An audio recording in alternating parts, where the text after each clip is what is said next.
Hello students, today we are going to discuss a new further topic of nature and purpose of business. If you have not subscribed the channel, subscribe it and press the bell icon for notification of new videos and like and share it also. Today in this topic we will discuss the comparison of business, profession and employment. We will discuss comparison, difference between business, profession and employment. इन तीनों के बीच में हम क्या पढ़ेंगे इस topic में? Difference किस किस के बीच में? बिजनेस, प्रोफेशन और एम्प्लॉयमेंट.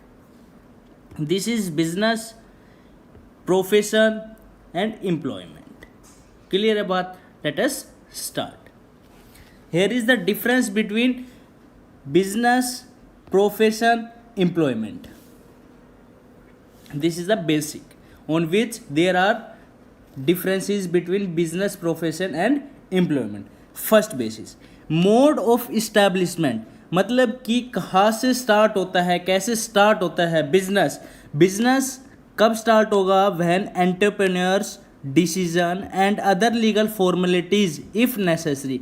अगर जब ओनर का डिसीजन होगा, ओनर मतलब जब मालिक इच्छा करेगा, मालिक की इच्छा होगी कि हमें एक बिजनेस स्टार्ट करना है, तब वो बिजनेस स्टार्ट होगा और उससे रिलेटेड कोई भी लीगल फॉर्मेलिटीज़ है उनको कंप्लीट करने के बाद बिजनेस स्टार्ट कर सकता है. प्रोफेशन, प्रोफेशन में आने के लिए membership of a professional body and certificate of practice. Profession में आने के लिए जो प्रोफेशनल बॉडी है उसको क्या होना चाहिए? उसकी मेंबरशिप होनी चाहिए और उसकी क्या होनी चाहिए? Certificate of practice. Like doctor, doctor को मेंबर होना चाहिए किसका? मेडिकल एसोसिएशन का. किसका?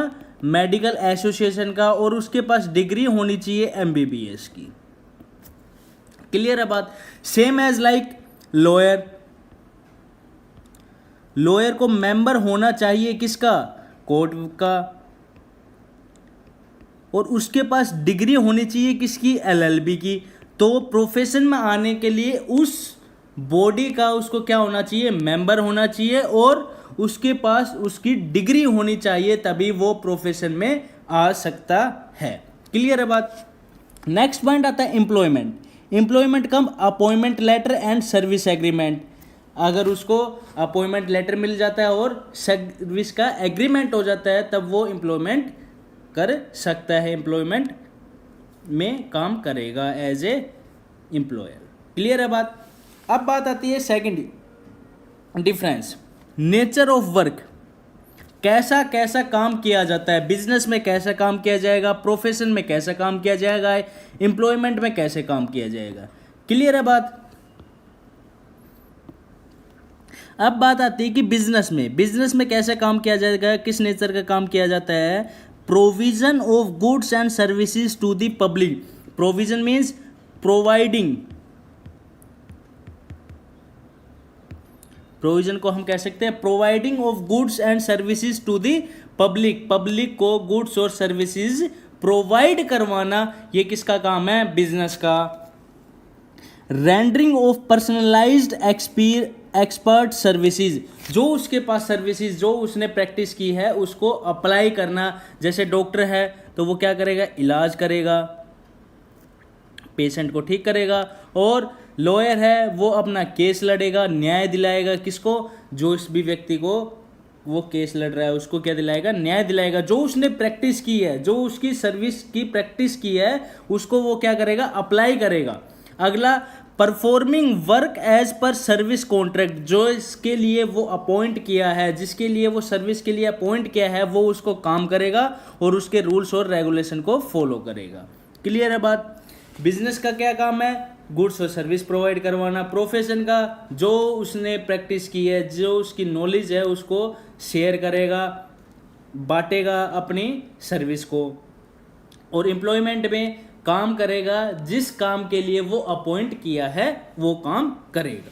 क्वालिफिकेशन, क्वालिफिकेशन मतलब कितनी कितनी क्वालिफिकेशन चाहिए किसमें? बिजनेस में, प्रोफेशन में और एम्प्लॉयमेंट में. बिजनेस में no minimum qualification is necessary. कोई भी क्वालिफिकेशन होना जरूरी नहीं है। लाइक एज एक चाय वाला है, जरूरी थोड़ी कि वो पढ़ा लिखा होगा, लेकिन फिर भी वो अपना बिजनेस कर रहा है, तो इसके लिए बिजनेस के लिए कोई क्वालिफिकेशन जरूरी नहीं है। क्लियर है बात। अब बात आती है कि profession qualification is required. Profession में जिस प्रोफेशन के लिए वो है उसके पास क्या होनी चाहिए, नॉलेज होनी चाहिए। लाइक एज डॉक्टर को डॉक्टर की नॉलेज होनी चाहिए, लॉयर को लॉयर की नॉलेज होनी चाहिए, टीचर को टीचर की नॉलेज होनी चाहिए। एक तरीके से क्या, जिस फील्ड का वो काम कर रहा है उसके पास प्रोफेशनल नॉलेज होनी चाहिए। क्लियर है बात।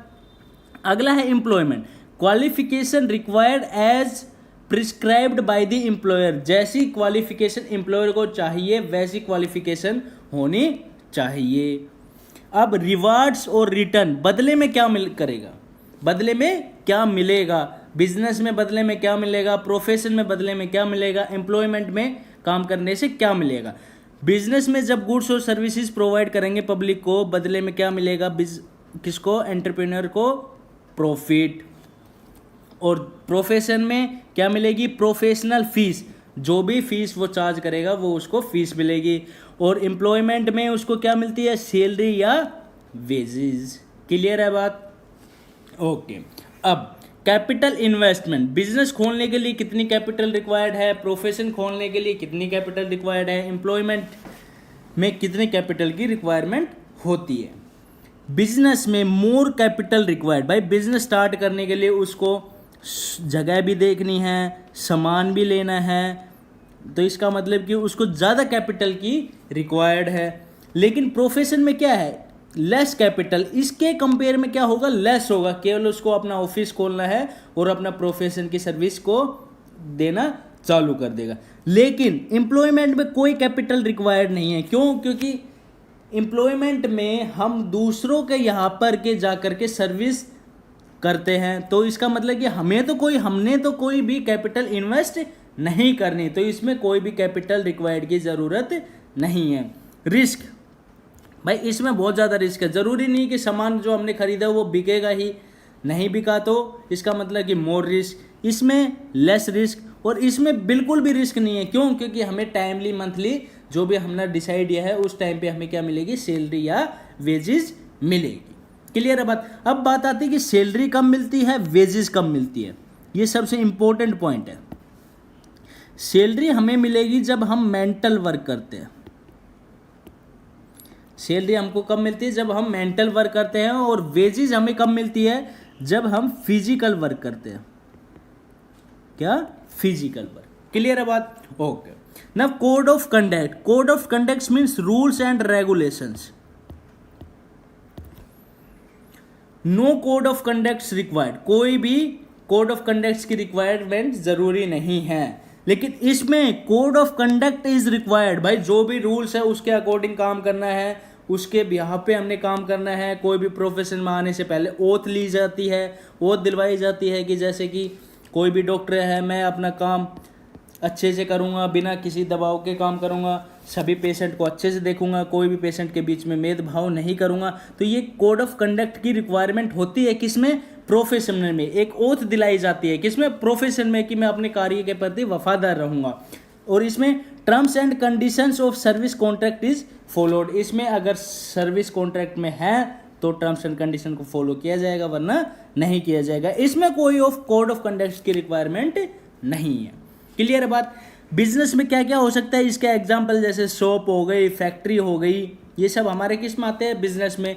प्रोफेशनल में लॉयर, वकील, डॉक्टर, सीए, चार्टेड अकाउंटेंट, ये सब किस में आएंगे, प्रोफेशन। क्योंकि इनको एक मेंबर होना चाहिए किसका, उसका प्रोफेशनल बॉडी का, और उसके पास सर्टिफिकेट ऑफ क्या होनी चाहिए, प्रैक्टिस की सर्टिफिकेट होनी चाहिए। क्लियर बात भाई। सीए को आईसीआई की क्या होनी चाहिए, मेंबर होना चाहिए, उसके पास डिग्री होनी चाहिए। लॉयर को एमबीबीएस की डिग्री होनी चाहिए, सॉरी डॉक्टर को एमबीबीएस की, लॉयर को एलएलबी की डिग्री होनी चाहिए। These are the profession. Employment worker हो सकता है और एम्प्लॉय।